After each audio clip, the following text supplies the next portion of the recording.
File structure. The basic structure of Linux is completely different from Windows, as it's developed with a code base by different developers. On Ubuntu or Fedora, you will not find things like documents or C drive.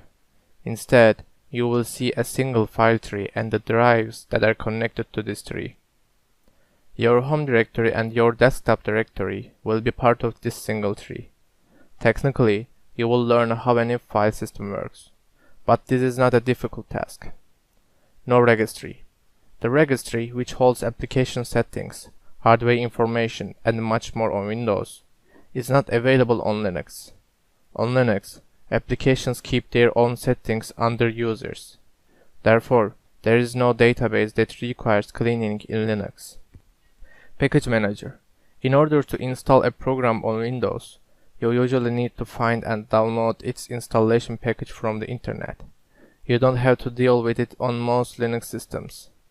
The Package Manager offers you a central control area where you can navigate, load, and remove applications.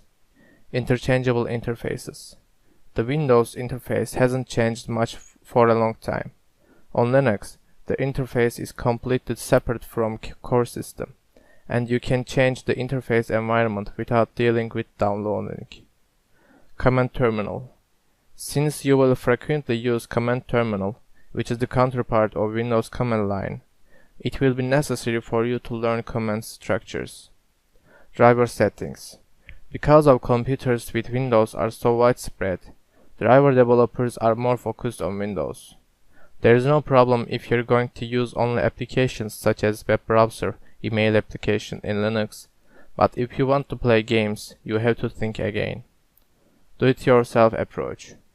The users who will benefit most from Linux are the types of users who are open to navigation, learning, and experimentation. The Linux environment requires you to have such an understanding.